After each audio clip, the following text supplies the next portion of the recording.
Hello everyone, welcome to Music Theory Classes, one stop solution for all music theory exams. I hope आप सब अच्छे होंगे, तैयारी आपकी अच्छी चल रही होगी। पिछली क्लास में हमने पढ़ा था वीणा के तार पर स्वरों की स्थापना। शुद्ध स्वरों की स्थापना हमने कर ली थी। आज की क्लास में हम पढ़ने वाले हैं विकृत स्वरों की स्थापना वीणा के तार पर, जो श्रीनिवास ने और आहुबल आदि ने की थी वो। ठीक है, तो सबसे पहले बात करते हैं कोमल ऋषभ की, कोमल रे की। ठीक है, कोमल रे कैसे निकाला जाएगा? मध्य सा और शुद्ध रे। ठीक है, शुद्ध रे कितने पे था आपका? 4 पर। शुद्ध रे 4 पर था। मध्य सा मेरु से कितने पर था? 0 पर था। ठीक है, तो मध्य सा और शुद्ध रे के बीच की तार को 3 बराबर भागों में अगर बांटा जाए, ठीक है, 3 बराबर भागों में बांटा जाए तो सा से 2 भाग बाद क्या आएगा? आपका कोमल ऋषभ आएगा। ठीक है, सा और रे के बीच की दूरी कितनी है? 4 है। ठीक है, 4 को जब 3 बराबर भागों में बांटेंगे तो एक भाग कितना आएगा? एक भाग की वैल्यू आएगी 1 सही 1/3। क्लियर? अब ये सा है, ये रे है। ठीक है, ये सा है, ये रे है। इसको 3 बराबर भागों में बांटना है, 3 बराबर भागों में। तो ये इसका भी मान क्या आएगा? 1 सही 1/3, 1 सही 1/3 और 1 सही 1/3, 1/3। क्लियर? 3 बराबर भागों में बट गया। 4 टोटल दूरी कितनी थी? 4 थी। ठीक है, तो सा से 2 भाग बाद, मतलब इस भाग पर, सा से दूसरे भाग पर आपका क्या आएगा? कोमल ऋषभ आएगा। कोमल ऋषभ। क्लियर है? तो इसकी क्या आएगी? 1 सही 1/3 प्लस 1 सही 1/3, तो ये इसकी जो गणित का मान होगा वो कितना होगा? 2 सही 2/3। तो कोमल रे की जो मान है वो कितना है? मेरु से है 2 सही 2/3 इंच। ये ऐसे है 2 सही 2/3 इंच। तो गुणज से कितना होगा? 33 सही 1/3 इंच। क्लियर?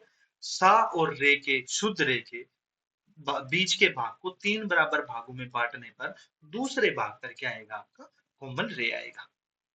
क्लियर? उसके बाद बात करते हैं तीव्र गंधार की। तीव्र गंधार क्यों है? क्योंकि जो अहोबल का, सॉरी, जो श्रीनिवास का जो थाट था वो शुद्ध थाट था, वो किसके समान था? काफी के समान था। ठीक है, तो उनके अकॉर्डिंग जो विकृत होगा वो ऊपर होगा गंधार, तो उनके अकॉर्डिंग गा और नी की विकृत अवस्था क्या होगी? तीव्र होगी। ठीक है, आज के टाइम पे जैसे बिलावल है, शुद्ध थाट है, तो जो गा का जो चढ़ा हुआ रूप है उसको हम शुद्ध मानते हैं, तो विकृत रूप कौन सा होगा? कोमल रूप होगा। ठीक है, उसी उसी के अकॉर्डिंग श्रीनिवास के टाइम पे काफी थाट को शुद्ध थाट मानते थे। तो जो गा और नी का जो नीचे वाला रूप था, जो उतरा हुआ रूप था, उसको शुद्ध मानते थे। तो विकृत रूप कौन सा होगा? तिवर वाला विकृत रूप होगा। क्लियर? तिवर गंधार क्यों क्यों लिखा गया है? अब तिवर गंधार कैसे निकालते हैं? सा और शुद्ध दैवत के ठीक बीच में आपका क्या आता है? तिवर गंधार आता है। आज के अकॉर्डिंग ये क्या है? आज के अकॉर्डिंग ये शुद्ध गंधार है, शुद्ध गंधार है आज के अकॉर्डिंग। उसके अकॉर्डिंग क्या था? विकृत गंधार था। क्लियर? तो दाह की दूरी कितनी है? दाह की दूरी है 14 सही 2/9। यदि दैवत का स्थान 15 इंच माने, 15 इंच अगर माने दैवत को, तो 7.5 इंच पर आपका क्या आएगा? तीव्र गंधार आएगा, लेकिन वो भी उस दैवत की तरह थोड़ा सा चढ़ा हुआ ही होगा। ठीक है, तो दाह के एग्जैक्ट वैल्यू जब मानते हैं 14 सही 2/3 जब मानते हैं, तो इन दोनों के बीच में, बीच कहां पर आता है? 7 सही 1/3 पर क्या होगा? आपका गंधार होगा, तीव्र गंधार होगा। क्लियर? तो मेरु से जो है तीव्र गंधार की दूरी कितनी है? 7 सही 1/3 और गुणज से कितनी है? 28 सही 2/8। क्लियर? सा और शुद्ध धा के बीच में बिल्कुल मध्य में आपका क्या आएगा? तीव्र गंधार। ये तीव्र गंधार आज के टाइम के अकॉर्डिंग क्या है? शुद्ध गंधार। क्लियर? उसके बाद बात आती है तीव्र मध्यम की। तीव्र मध्यम कैसे निकालेगा? एक बार तीव्र गंधार निकल गया तो तीव्र गंधार और तार सा के मध्य के भाग को 3 बराबर भाग करके पहले भाग पर क्या आएगा? तीव्र मध्यम आएगा। तीव्र गा कितने पर था? 7 सही 1/3 पे था। तार सा कितने पे है? 7 पर है। इन दोनों के बीच की जब दूरी को 3 बराबर भागों में बांटा गया तो पहले भाग पर आपका क्या आएगा? तीव्र मध्यम आएगा। उसकी वैल्यू क्या होगी?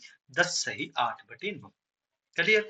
तीव्र गंधार और सा के बीच के भाग को 3 बराबर भागों में बांटा, पहला ही भाग पर क्या आएगा? आपका तीव्र मध्यम आएगा। तीव्र मध्यम की दूरी 10 सही 8/9 मेरु से, और 25 सही 1/9 क्या है? आपका गुणज से। अब एक इंपॉर्टेंट बात ये है कि अहोबल ने इसको, श्रीनिवास ने जो तीव्र मध्यम माना है, अहोबल ने इसको क्या माना था, तीव्रतम मध्यम। ठीक है, अभी मुझे कमेंट में ये बताओ कि अहोबल ने टोटल कितने स्वर माने थे। ठीक है, टोटल कितने स्वर माने थे, विकृत स्वर कितने माने थे, शुद्ध स्वर कितने माने थे, और विकृत जो उनके थे, कोमल के कितने रूप थे और तीव्र के कितने रूप थे।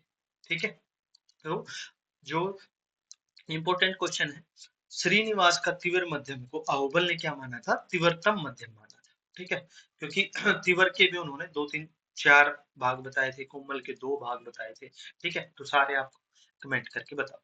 ठीक है, ये मैं पढ़ा चुका हूँ, स्वर वाले टॉपिक में पढ़ा चुका हूँ। उसके बाद आता है आपका कोमल धैवत। कोमल धैवत कैसे निकलेगा, पंचम और तारसा के बीच पा और तारसा के मध्य भाग को तीन बराबर भागों में करने पर पहले भाग पर क्या आएगा, कोमल धैवत आएगा। ठीक है, अब पा है आपका 12 पर, दा है आपका, सॉरी, पा है आपका 12 पर, सा है आपका 18 पर। ठीक है, तो 14 इंच पर क्या क्या आ जाएगा आपका, कोमल धैवत आ जाएगा। ये 12 पर है, ये 18 पर है। ठीक है, बराबर को जब बीच में है छह, छह को तीन भागों में तोड़ेंगे तो क्या तीन किस में बनेंगे, ये दो का, ये दो का और ये दो का। ठीक है, तो पहले ही भाग पर क्या आ जाएगा, 14 इंच पर आपका क्या आ जाएगा, कोमल धैवत आएगा। ठीक है, ये 14 इंच पर आपका आ गया कोमल धैवत। परंतु ये कोमल धैवत भी क्या है, धैवत के साथ पंगे हैं। ठीक है, ये कोमल धैवत भी कैसा आया आपका, चढ़ा हुआ सा हुआ, कुछ ये चला लिखा हुआ है यहाँ पे, चढ़ा आएगा। ठीक है, कुछ चढ़ा हुआ प्रतीत हुआ। अब इसको भी, कोमल दैवत को भी कैसे निकालेंगे, सापा संवाद से निकालेंगे। ठीक है, जैसे शुद्ध दैवत निकाला था शुद्ध रे के साथ सापा संवाद से, वैसे कोमल दैवत कैसे निकालेंगे, कोमल दैवत को निकालेंगे कोमल ऋषभ के साथ सापा संवाद करके। ठीक है, सापा संवाद करके कोमल ऋषभ के साथ जब संवाद करके निकालेंगे तो कोमल धा की एक्चुअल वैल्यू क्या आएगी, 13 सही 7/9, 14 से थोड़ी सी उतरी। क्लियर, तो मेरु से जो है आपकी कोमल दैवत की लंबाई है 13 सही 7/9 और गुड़ज से है आपकी 12 सही 2/9। क्लियर, अब आखिरी आपका बचता है तीव्र निषाद। तीव्र क्यों है वो बता दिया, उस टाइम पे काफी सवर, काफी छाट के शुद्ध थे, आज के टाइम पे बिलावल के, तो आज के अकॉर्डिंग तीव्र। ठीक है, देवत और तारसा के, दा है और तारसा है, इसको तीन बराबर भाग में बांटने पर दूसरे भाग पर क्या है आपका, तीव्र निषाद आएगा। दा है आपका 14 सही 2/9, सा है आपका 18 पर। जब तीनों को, इनके बीच की दूरी को तीन बराबर भागों में बांटा गया तो दूसरे भाग पर क्या है आएगा आपका, तीव्र निषाद आएगा। उसकी वैल्यू क्या है, 16 सही 8/9, 16 सही 8/9। क्लियर, मेरु से इतनी है और गुड़ज से आपकी है 19 सही 1/9। क्लियर, इनका जो मान है ये आपको याद रखना है, कई बार डायरेक्ट क्वेश्चन आ जाता है कि उनका मान क्या है। ठीक है, गुड़ज से उसकी दूरी क्या है और मेरु से उसकी दूरी क्या है, या सीधा ये आ जाता है कि तीव्र निषाद। ज्यादातर आपका मेरु से ही पूछा जाता है, जीरो से ही ज्यादातर आपके क्वेश्चन आते हैं, लेकिन गुड़ज से आ जाए तो सिंपल वही है कि 36 में से उसको माइनस कर दो। अगर आपको मेरु का पता है तो 36 में से मेरु की जो है दूरी को माइनस कर दो, आपका गुड़ज की दूरी आ जाएगी।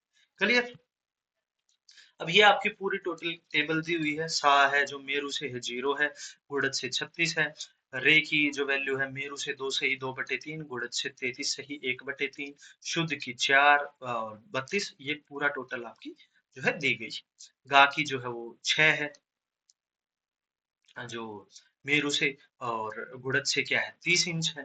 तीव्र गंधार की क्या है 7 सही 1/3 है और गुड़ज से क्या है 28 सही 2/3 है। ठीक है, ऐसे ही माँ की क्या है 9 है मेरु से और गुड़ज से है 27। तीव्र मध्यम की क्या है 10 सही 8/9 और गुड़ज से है 25 सही 1/9। ठीक है, कोमल दैवत की है 13 सही 7/9 और गुड़ज से है 22 सही 2/9। शुद्ध दैवत की है 14 सही 2/9 और 21 सही 7/9।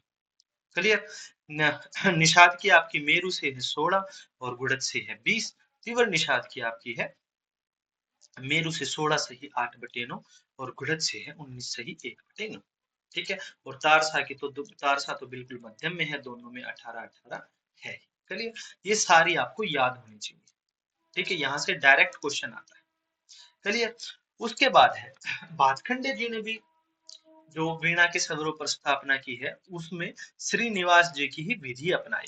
ठीक है। उसमें थोड़ा सा परिवर्तन रखा है। एक तो भातखंडे जी ने जो शुद्ध थाट माना है वो बिलावल थाट माना है। ठीक है, तो उन्होंने शुद्ध गा की जो लंबाई ली है वो श्रीनिवास के तिवर गा और तिवर नी के समान ली है। ठीक है, पहला अंतर तो ये है। दूसरा जो अंतर है भातखंडे जी की स्वर स्थापना में वो ये है कि विकृत स्वरों में कुछ उन्होंने थोड़ी सी वैल्यू अलग है। ठीक है, कोमल रे की जो विकृत स्वर में कोमल रे की वैल्यू मानी है भातखंडे जी ने 34 मानी, लेकिन श्रीनिवास के अकॉर्डिंग वो 33 सही 1/3 थी। ठीक है, कोमल दहवत की जो लंबाई मानी है वो 22 सही 2/3 मानी है भातखंडे जी ने, और श्रीनिवास की जी थी 22 सही 2/9। ठीक है, इवर मध्यम की जो है इन्होंने मानी है भातखंडे ने मानी है 25 सही 1/2, और श्रीनिवास जी ने मानी है 25 सही 1/9। क्लियर? तो ये थोड़ा सा डिफरेंस है आपके भातखंडे और श्रीनिवास जी के स्वरों में। बाकी जो है सारा का सारा सेम। क्लियर? अभी एक चीज ये है कि स्वरों की लंबाई से आंदोलन संख्या निकाली जा सकती है। ठीक है, अगर आपकी स्वर को लंबाई पता है, स्वर के कितनी इंच पर वो स्वर है, तो आप उसकी आंदोलन संख्या निकाल सकते हैं। जैसे अब इसमें बेस क्या है कि इसमें आपको सा की पता होनी चाहिए, सा की लंबाई भी पता होनी चाहिए और सा की आंदोलन संख्या भी पता होनी चाहिए। सा की लंबाई कितनी होती है? सा की 36 इंच होती है गुड़ज से, और सा की आंदोलन संख्या क्या होती है? 240 होती है। आप ये अगर ये सा की आपको पता है तो आप किसी भी अन्य स्वर की आप जो है लंबाई भी निकाल सकते हैं और आंदोलन संख्या भी निकाल सकते हैं। ठीक है, तो लंबाई से कैसे निकालते हैं? जैसे सा के तार पर लंबाई है 36 इंच, माँ से उसकी लंबाई है 27 इंच, तो ऊपर पहले बड़ी वाली वैल्यू को ऊपर रखेंगे, छोटी वाले को नीचे रखेंगे, दोनों को कट कर देंगे, जो भी आपकी वैल्यू आएगी 4/3 जैसे आ गई, उसको सा की आंदोलन संख्या से गुणा कर देंगे। ठीक है, सा की आंदोलन संख्या से गुणा जब करेंगे तो जो भी आपका जैसे इसमें आया 320, वो किसका रहेगा? आपकी जो माँ है उसका आपका वैल्यू रहेगी। ठीक है, तो जो 320 है वो आपकी माँ की आंदोलन संख्या आएगी। चलिए, ऐसे ही जैसे हमें पंचम की निकाल ली, तो सा की जो है आंदोलन सा की लंबाई कितनी है? 36 है। ठीक है, पा की कितनी है? 24 है। क्लियर? छोटे वाले को नीचे रखो, काटा पीटी कर दो, जिससे कटता है 3/2 आ गया। इसका सा की आंदोलन संख्या से गुणा कर दो, काटने पर जो भी आएगा आपका वो पा की आंदोलन संख्या होगा। क्लियर? ऐसे निकाल सकते हैं। अगर आपको स्वरों की लंबाई पता है तो आंदोलन संख्या निकाल सकते हैं। ऐसे ही अगर आपको आंदोलन संख्या पता है तो आप लंबाई भी निकाल सकते हैं। जैसे सा की आंदोलन संख्या 240 है, माँ की 320 है। बड़ी वाली वैल्यू ऊपर आएगी, छोटी वाली वैल्यू नीचे आएगी। ठीक है, काट पीट कर जो भी आएगा आपका 4/3 आएगा, उसको सा की जो है लंबाई से, एक मिनट, हाँ, उसको सा की जो लंबाई से है वो डिवाइड करना है, उसमें आपको मल्टीप्लाई करना था। अब ये आई है, उसको सा की जो लंबाई कितनी है? सा की लंबाई है 36 है, डिवाइड कर लो, मैथमेटिक जो भी निकाल लो, इससे ये ऊपर जाके कट जाएगा, जो भी आपकी वैल्यू आएगी 27 आएगी, वो आपके क्या किसकी आ जाएगी? माँ की जो है लंबाई आ जाएगी आंदोलन संख्या से। ठीक है, माँ की आंदोलन संख्या थी 320, सा की थी 240।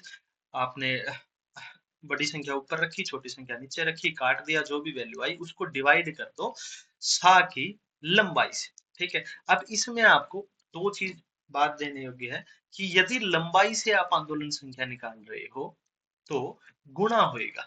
ठीक है, और अगर आंदोलन संख्या से लंबाई निकाल रहे हो तो क्या आएगा? आपका भाग होएगा। ठीक है, आपको इन दो चीजों का ध्यान रखना है। अब इसको सिंपल ऐसे भी समझ सकते हो कि आंदोलन संख्या जो है वो 3 डिजिट में आएगी, 3 डिजिट में आएगी, तो मतलब क्या है? बड़ी है तो आपको गुणा ही करना पड़ेगा। ठीक है, मल्टीप्लाई करना पड़ेगा। लंबाई है वो दो दो डिजिट में आएगी, छोटी है तो मतलब आपको क्या है? भाग करना पड़ेगा। इसको ऐसे भी आप रख सकते हो आप। ठीक है, कि जैसे आंदोलन संख्या निकालनी है तो आंदोलन संख्या सारी ही 240 से स्टार्ट होती है। ठीक है, तो मतलब 3 डिजिट में आई है तो बड़ी संख्या है, बड़ी संख्या के लिए आपको क्या करना पड़ेगा? मल्टीप्लाई करना पड़ेगा। और लंबाई जो है वो दो दो डिजिट में आएगी, कोई भी संख्या छोटी संख्या है तो इसका मतलब आपको डिवाइड करना पड़ेगा। क्लियर? तो ये था आज के हमारे क्लास विकृत स्वरों का वीणा के तार पर स्थापना। ठीक है, वीडियो कैसी लगी कमेंट करके, लाइक करके जरूर बताना, चैनल को सब्सक्राइब करना, और आपके पेपर की तैयारी के लिए हम चैनल पर टेस्ट सीरीज लेके आने वाले हैं, पूरी सारे के सारे PYQ पीछे पूरे पीछे तक के पीवाईक्यू हम इस पे करने वाले हैं। मैराथन बहुत जल्दी आपके लिए लेके आने वाले हैं। तो आप अपने दोस्तों के साथ जो है इस वीडियो को शेयर करें। बाकी वीडियो आपको कैसे लगी कमेंट करके बताना। कोई भी क्वेश्चन हो तो आप कमेंट कर सकते हैं। अगली वीडियो आपको किस टॉपिक्स पे चाहिए, किन-किन टॉपिक्स में आपको दिक्कत है, किन-किन टॉपिक्स पर आपको वीडियो चाहिए, वो आप कमेंट कर सकते हैं। क्लास के पीडीएफ के लिए आप मुझे मैसेज कर सकते हैं, चाहे इंस्टाग्राम पर, चाहे व्हाट्सएप पर आप मुझे मैसेज कर दीजिए। आपको जो है क्लासेस के पीडीएफ मिल जाएगी। Thank you.